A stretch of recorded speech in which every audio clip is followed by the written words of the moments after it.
السلام علیکم دوستو، آج کی کہانی ڈی ایچ اے کی رہائشی اریبہ نے ہم سے شیئر کی ہے۔ یہ کہانی ان کی زندگی کا ایک بہت بڑا ٹرننگ پوائنٹ بھی ہے۔ حقیقت پر مبنی اس کہانی نے مجھ پر بھی بہت اثر ڈالا ہے۔ زندگی کے بہت سے پہلو ہیں، بہت کچھ مخفی ہے جو انسان نہیں جانتا، لیکن جو جانتا ہے اس پر وہ عمل نہیں کرتا۔ ویڈیو پسند آئے تو ہماری حوصلہ افزائی کے لیے لائک اور سبسکرائب ضرور کر دیجیے گا۔ آئیے کہانی کو اریبہ کی زبانی ہی سنتے ہیں۔ میں اپنے گھر کی اکلوتی بچی تھی۔ 2 بھائیوں کے بعد میری پیدائش سے میرے خاندان میں خوشی کی لہر دوڑ گئی۔ بڑے ناز و نام سے میری پرورش کی گئی۔ میری کسی بات کو ٹالا نہیں جاتا تھا۔ میں میٹرک میں آ چکی تھی۔ زیادہ لاڈ پیار کی وجہ سے مجھے بس اپنی من مرضی کرنے کی عادت ہو گئی تھی۔ میٹرک میں میری دوستی ہماری کلاس کی بڑی تیز ترار اور فیشنیبل لڑکی فرین سے ہوئی۔ میں اس سے بڑی متاثر ہوئی اور کچھ عرصے میں ہی اس کے رنگ ڈھنگ میں ڈل گئی۔ میں بہت خوبصورت تو نہیں تھی، لیکن میری آنکھیں بڑی تھیں اور گھنی پلکیں، کمر تک لمبے بال بہت خوبصورت تھے۔ میرے بال اور آنکھیں اگر یہ میری شخصیت میں نہیں ہوتے تو میں ایک ایوریج لڑکی تھی۔ پردہ تو میں پہلے بھی نہیں کرتی تھی، لیکن اب میرے پہننے اوڑھنے کا اسٹائل بھی بدل گیا تھا۔ امی اور ابو تو کچھ کہتے بھی نہیں تھے۔ مسئلہ جب ہوا جب ماموں ملک سے باہر چلے گئے۔ ماموں کا بیٹا عالیان وہیں بزنس کر رہا تھا اور ساتھ ہی تعلیم بھی حاصل کر رہا تھا۔ اس کو ماموں کی مدد کی ضرورت تھی۔ ماموں اور ممانی کچھ عرصے کے لیے اس کے پاس جا رہے تھے۔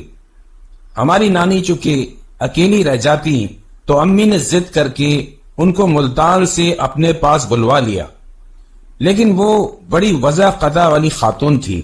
اتفاق سے ہمارے پڑوس کا گھر خالی تھا۔ نانی نے وہ کرائے پر لے لیا۔ وہ ہمارے گھر نہیں آئے۔ جب نانی نے میرا پہننا اوڑھنا اٹھنا بیٹھنا دیکھا، پہلے تو وہ حیران ہوئی اور پھر بہت خفا ہوئی۔ میرا بے پردہ گھومنا جب بھی مجھے وہ دیکھتی، سمجھاتی بھی اور امی سے ناراض بھی ہوتی۔ ایک دن نانی نے مجھے کھلے بالوں میں دیکھا تو مجھے سمجھانے لگی، اریبہ کھلے بال نہ رکھا کرو، اور تم ایسے ہی واش روم چلی جاتی ہو، سر ڈھک کر جایا کرو۔ تمہاری آنکھیں ایسی ہیں، ان پر بہت جلدی نظر اور جادو ہو سکتا ہے۔ بقول نانی کے ایسی آنکھیں اور بال ان کی ایک بہن کے بھی تھے۔ وہ بھی ساری زندگی بیمار ہی رہیں، لیکن میں تو بس اپنی ہی خود پسندی میں تھی۔ اور پھر میں نے میٹرک اچھے نمبروں سے پاس کر لیا اور میں کالج میں آ گئی۔ یہ ایک نئی دنیا تھی۔ آزادانہ ماحول میں مجھے اس وقت سب کچھ بہت اچھا لگ رہا تھا۔ میری خاصیت یہ تھی کہ میں پڑھائی میں ہمیشہ بہترین نمبر لیتی آئی تھی، اس لیے میرے والدین بھی میرا ہر شوق پورا کرتے تھے۔ میں پڑھنے میں A1 جو تھی۔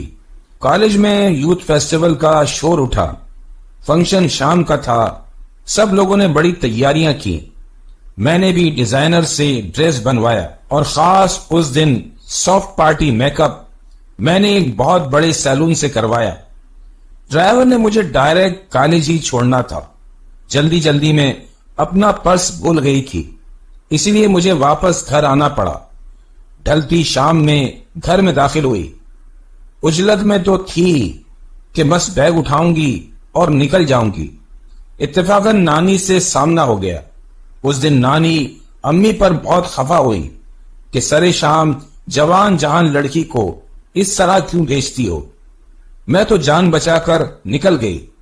مجھے یہ لگتا تھا کہ نانی پرانے زمانے کی ہیں، ان کو کیا پتا۔ اس شام ہم نے بڑا انجوائے کیا۔ ساری دوستوں نے میری بڑی تعریف کی۔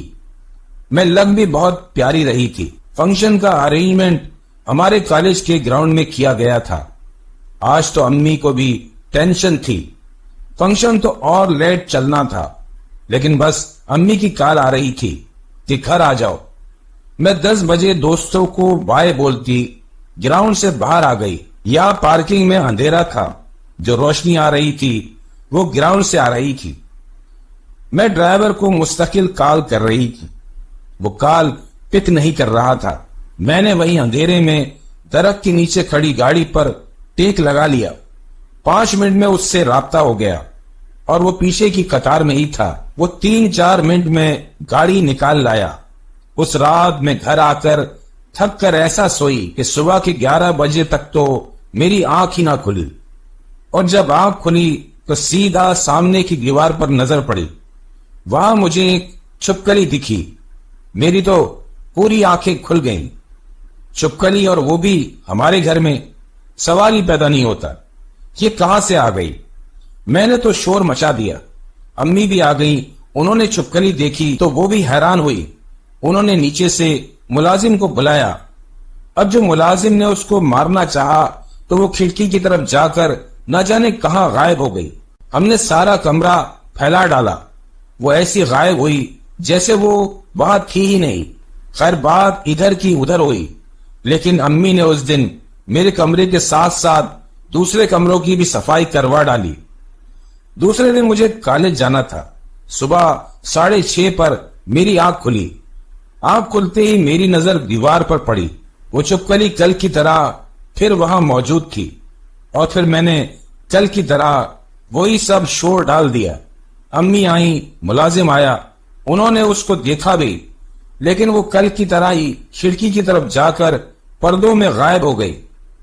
آج تو پردے بھی اتار ڈالے۔ پردے اتر ہی گئے تو امی نے دھلوانے بھیج دیے۔ کھڑکیاں تو بالکل سیڑھ تھی، باہر سے کچھ آنے کا سوال ہی نہیں پیدا ہوتا تھا۔ مجھے دیر ہو رہی تھی، میں تیار ہونے چلی گئی۔ مجھے کھٹکا تھا کہیں وہ کسی سامان میں نہ گھسی ہو۔ جو آج ہوا وہ تیسرے دن پھر ہوا۔ میری آنکھ 7 بجے کھلی۔ وہ سامنے دیوار پر اسی طرح بیٹھی ہوئی تھی۔ آج میری کھڑکیوں پر پردے نہیں ڈلے تھے۔ آج تو وہ کہیں غائب نہیں ہو سکتی تھی۔ میں امی کو کمرے سے باہر نکل کر آواز دینے لگی، اور پھر جیسے ہی میں کمرے میں آئی مجھے ایسا لگا وہ چھپکلی جیسے دیوار میں غائب ہو گئی ہے۔ میری آنکھوں کے سامنے ابھی تو وہ تھی۔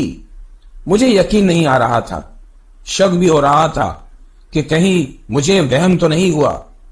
امی اور بھائی آ گئے، لیکن وہ چھپکلی پھر غائب۔ بھائی نے یہی کہا، بھائی اریبہ کمرہ بدل لو۔ مجھے لگا اب یہی کرنا پڑے گا۔ پھر مجھے سارا دن سوچنے کا ٹائم ہی نہ ملا۔ ایک تو میرا دن بہت مصروف گزرا، پھر اس رات نانی کی طبیعت کچھ ٹھیک نہیں تھی۔ میں ملنے گئی تو ان کے پاس ہی ٹھہر گئی۔ صبح 7 بجے آنکھ کھلی، کالج جانا تھا۔ میں نانی کو بتا کر گھر آ گئی۔ جیسے ہی لاؤنج میں داخل ہوئی، سامنے کی دیوار پر ہی مجھے وہ چھپکلی دکھ گئی۔ میں نے تو شکر ادا کیا، اس نے میرے کمرے کا راستہ تو چھوڑا۔ امی نے اور ابو نے بھی اس کو دیکھ لیا تھا، لیکن اس سے پہلے کوئی بھی کارروائی کی جاتی وہ پھر غائب ہو گئی، اور پھر تو جیسے یہ ایک معمول سا بن گیا۔ صبح وہ مجھے کہیں نہ کہیں ضرور دکھ جاتی اور پھر غائب ہو جاتی۔ نہ صرف میں بلکہ گھر کے ہر فرد نے اس کو دیکھا۔ اب سب اس کے وجود کے عادی ہو گئے، مطلب اس کے ہونے نہ ہونے سے فرق نہیں پڑتا تھا۔ وہ دکھتی اور تھوڑی دیر بعد خود ہی غائب ہو جاتی۔ نانی اچانک بستر سے لگ گئیں۔ میں اور امی ان کی دیکھ بھال کر ہی رہے تھے، لیکن انہوں نے ضد پکڑ لی تھی کہ ان کو ملتان اپنے گھر جانا ہے۔ ان کی ضد سے مجبور ہو کر ہم سب گھر والے ان کو ان کے گھر ملتان لے گئے۔ جس دن ہم ملتان جا رہے تھے، میں نے اس صبح بھی اس چھپکلی کو لاؤنج میں دیکھا تھا۔ ہم نانی کو لے کر ملتان پہنچ گئے۔ میرے نانا کا گھر۔ نانی بتاتی تھی نانا اپنی زندگی میں باقاعدگی سے فاتحہ اور قرآن خوانی کا اہتمام کیا کرتے تھے۔ ابھی بھی نانی نے اس گھر کا بیرونی حصہ مدرسے والوں کی زیر نگرانی دیا ہوا تھا۔ یہاں قرآن کی تعلیم دی جاتی تھی۔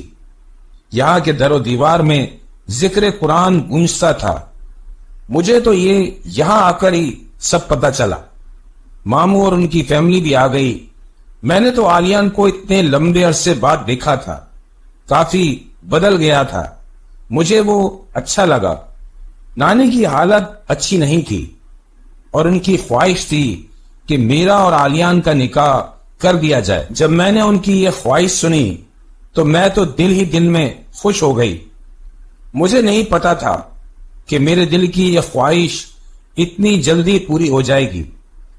نانی کی خواہش پر اسی گھر میں عصر کے وقت میرا اور آلیان کا نکاح ہو گیا۔ اس شام نانی نے مجھے اور آلیان کو ساتھ بٹھا کر بہت دعائیں دی اور مجھے اپنی چین نانی نے پہنائی۔ اس میں آیت الکرسی کے نقش کا بڑا خوبصورت لاکٹ تھا۔ یہی سوچا تھا کراچی پہنچ کر رخصتی کر دیں گے۔ ماموں کی فیملی اب پاکستان میں ہی رہنا چاہتی تھی۔ اسی رات نانی کا انتقال ہو گیا۔ یہ ہمارے خاندان کے لیے بہت بڑا صدمہ تھا۔ سوئم کر کے ہم کراچی کے لیے روانہ ہوئے۔ ماموں لوگوں نے ابھی کچھ دن ملتان میں ہی رہنا تھا۔ نانی کے جانے کے بعد امی چاہ رہی تھی بھائی ان کے پاس کراچی ہی شفٹ ہو جائے۔ اکلوتی بیٹی، اکلوتا بھائی بس ان کی نظروں کے سامنے ہی رہے۔ ماموں کا بھی کچھ ایسا ہی ارادہ تھا۔ وہ نانی کا گھر پورا مدرسے والوں کے حوالے کر کے کچھ دنوں میں کراچی آ جاتے۔ ہم جس دن کراچی پہنچے، گھر کا تالا کھولا، اندر داخل ہوئے تو اندر بہت ہی گندی بدبو پھیلی ہوئی تھی جو ناقابل برداشت تھی۔ سارے گھر کی کھڑکیاں پنکھے کھولے گئے، بدبو تھی کہ جا کر نہ دے۔ امی نے اگربتیاں جلائیں تب جا کر یہ بدبو ختم ہوئی، لیکن یہ سمجھ نہیں آیا کہ بدبو آ کہاں سے رہی تھی۔ میں آج رات امی کے پاس ہی سو گئی۔ نانی کی وجہ سے دل بوجھل تھا۔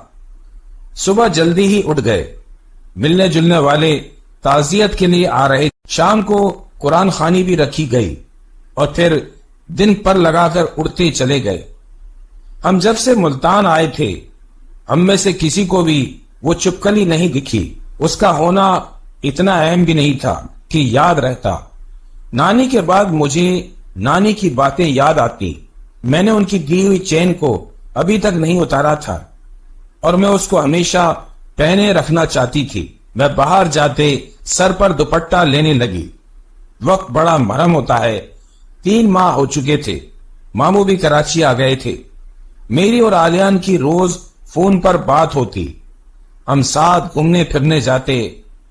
پہلے تو وہ مجھے پسند تھے لیکن اب مجھے ان سے شدید محبت تھی۔ شادی کی تیاریاں شروع ہو گئی تھی۔ نکاح تو ہو چکا تھا۔ امی اور ماموں دھوم دھڑکا نہیں کرنا چاہتے تھے۔ بس ایک اچھے سے بینکوئٹ میں ایک تقریب رکھ لی گئی۔ جس دن تاریخ طے ہوئی میں خاص تیار ہوئی۔ آلیان نے مجھے سیٹ گفٹ کیا تھا۔ میں نے وہ چین اتار کر الماری میں رکھ دی اور وہ سیٹ پہن لیا۔ آج تو بہت خاص دن تھا ہم دونوں کے لیے۔ میں نہیں جانتی تھی اس دن کے بعد مجھے وہ چین دوبارہ نہیں ملے گی۔ اسی دن شام کو مجھے لاؤنج کی دیوار پر وہ چپکلی دکھی، بلکہ میرے بھائی نے مجھے دکھائی کہ اریبہ دیکھو تمہاری شادی کی خوشی میں تمہاری دوست آئی ہے۔ سب ہنسنے لگے اور پھر وہ غائب ہو گئی اور پھر سے اسی معمول کا آغاز ہو گیا۔ اس کا روز صبح دکھائی دینا اور پھر غائب ہو جانا۔ تقریب بھلے سادگی سے رکھی گئی تھی، میں نے پھر بھی پارلر سے تیار ہونا تھا۔ اس دن صبح سے وہ چپکلی جو لاؤنج میں آئی تو گئی ہی نہیں۔ سب اتنا مصروف تھے کہ اس کے پیچھے کون لگتا، اور سب نے پرواہ بھی کرنا چھوڑ دی تھی۔ 2 بجے کے قریب میں نے اس کو لاؤنج کی دیوار پر ہی دیکھا تھا۔ میں ڈرائیور اور ملازمہ کے ساتھ پارلر آ گئی۔ میری شادی کا جوڑا بہت خوبصورت تھا۔ میں ڈریس چینج کر کے آئی اور سیٹ پر آنکھیں موند کر بیٹھ گئی۔ بیوٹیشن اپنے ہاتھ چلانے لگی۔ تھوڑی دیر بعد اس نے مجھ سے کہا، میم دیکھیں یہ آئی شیڈ آپ کو کیسا لگ رہا ہے؟ اب جو میں نے آنکھیں کھول کر سامنے لگے مرر میں دیکھا، جو مجھے پہلی چیز نظر آئی وہ پیچھے کی دیوار پر چپکلی تھی۔ یہ وہی تھی، وہ مرر میں دکھ رہی تھی۔ مجھے شوق لگ گیا۔ میں نے بیوٹیشن سے چھوٹ کے ہی یہ کہا، یہ آپ کے پارلر میں چھپکلی کیا کر رہی ہے؟ کون سی چھپکلی میم؟ وہ بہت حیرانی سے بولی۔ یہ جو سامنے ہے۔ میں نے اپنی بات پر زور دے کر کہا، میم یہ سامنے تو کچھ بھی نہیں، وال بالکل کلیئر ہے اور یہاں کسی بھی چیز کے آنے کا سوال ہی پیدا نہیں ہوتا، سارا سینٹرل اے سی ہے۔ اب مجھے خوف محسوس ہو رہا تھا۔ اس نے اپنی دوسری ورکر کو بلا کر تصدیق بھی کروائی۔ اس کا بھی یہی کہنا تھا، وہاں کچھ نہیں ہے، لیکن مجھے مستقل وہ وہیں دکھ رہی تھی۔ بہت بے چینی میں نے باقی میک اپ مکمل کروایا۔ بار بار نظر مرر پر جا رہی تھی۔ جب میں میک اپ کرا کر وہاں سے اٹھی تو بغیر اس طرف دیکھے تیزی سے باہر نکل گئی۔ آریان مجھے خود لینے آئے تھے اور پھر گاڑی میں بیٹھ کر میں اس بات کو بھولی تو نہیں، لیکن فی الوقت دماغ سے جھٹک دیا۔ میری زندگی کا ایک خوبصورت دن تھا۔ یہ تقریب بہت اچھی رہی۔ ہمارے جوڑے کی سب نے تعریفیں کی۔ دعاؤں کے ساتھ میں رخصت ہو کر آلیان کے گھر آ گئی۔ ماموں نے امی کی خواہش پر DHA میں گھر لے لیا تھا۔ یہاں سے ہماری نئی زندگی کا آغاز ہوا۔ رسموں اور رونقوں میں اس بات کو واقعی بھول گئی جو پارلر میں ہوئی تھی۔ میری شادی کے اگلے دن کی صبح روشن اور خوبصورت تھی۔ میری آنکھ کھلی تو آلیان کمرے میں نہیں تھے۔ میں ابھی ادھر ادھر دیکھ ہی رہی تھی کہ میری نظر جو دیوار پر پڑی وہ چھپکلی میرے اس نئے گھر کے اس کمرے کی دیوار پر تھی، اسی طرح جیسے ہوا کرتی تھی۔ میری تو ہلکی سی چیخ نکل گئی، آلیان آلیان! میں نے ان کو آوازیں دینا شروع کر دی۔ وہ واش روم میں تھے، اجلت میں باہر آئے۔ میں نے ان کو کہا، یہ یہاں کیسے آئی؟ میں نے خوفزدہ انداز میں ان سے پوچھا۔ وہ مجھے دیکھ رہے تھے اور دیوار کو دیکھ رہے تھے۔ دیوار پر تو کچھ بھی نہیں ہے اریبہ۔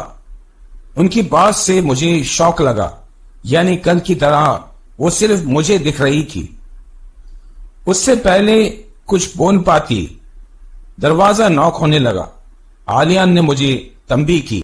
وہ اپنی امی کے سامنے کچھ کہنا نہیں چاہتے تھے، حالانکہ وہ خود بھی کچھ نہیں سمجھے تھے۔ میں بھی چپ ہو گئی۔ ممانی کے کمرے میں آتے ہی میرا دھیان ان کی طرف گیا، لیکن میں اپنے آپ کو نارمل نہیں رکھ پا رہی تھی۔ اور تھوڑی دیر بعد جب میں نے دیوار پر دیکھا تو دیوار پر کچھ نہیں تھا۔ مجھے کچھ سکون محسوس ہوا، لیکن اس دن سے میری زندگی کا سکون غارت ہو گیا تھا۔ اس رات مجھے بہت بھیانک خواب آیا۔ میں نے دیکھا وہ چھپکلی دیوار سے اتر کر زمین پر آ گئی اور ایک نوجوان آدمی میں تبدیل ہو گئی۔ وہ مجھے غضبناک نظروں سے گھور رہا تھا۔ اس نے مجھ سے بات کرنی شروع کی۔ اریبہ، تم نے اچھا نہیں کیا میرے ساتھ۔ ایک وقت سے تمہارے ساتھ ہوں، تم سے محبت کرتا تھا۔ میں نے کبھی تمہیں تنگ نہیں کیا اور تم نے شادی کر لی۔ میں اب تمہیں نہیں چھوڑوں گا۔ میں تو تمہارا نکاح بھی نہیں ہونے دیتا، لیکن وہ تمہارے نانی کے گھر ہوا، وہاں میری رسائی نہیں تھی۔ تم اور تمہارا شوہر تمہاری نانی کی دعاؤں سے بچ گئے، ورنہ تم لوگ میرے خیر سے نہیں بچ سکتے تھے۔ لیکن میں ہر قیمت پر اس حصار کو توڑ دوں گا، تمہارا جینا عذاب کر دوں گا۔ یہ کہہ کر وہ پلٹ گیا اور دیوار کے قریب جا کر پھر سے چھپکلی بن گیا۔ میری جھٹکے سے آنکھ کھلی۔ میں خوف سے لرز رہی تھی اور نظر جب سامنے اٹھی تو وہ چھپکلی اوپر کی طرف جا رہی تھی۔ مجھ پر ہیبت طاری ہو گئی۔ میں نے آلیان کو جھنجھوڑ کر اٹھا دیا۔ میں بول نہیں پا رہی تھی، بس روئی جا رہی تھی۔ مجھے سانس لینے میں دقت بھی ہو رہی تھی۔ وہ مجھے اسی وقت ہاسپٹل لے گئے۔ صبح اذانوں پر ہم واپس لوٹے۔ مجھے اپنے سسرال جاتے ڈر لگ رہا تھا۔ میں نے آلیان سے کہا، مجھے امی کے پاس چھوڑ دیں۔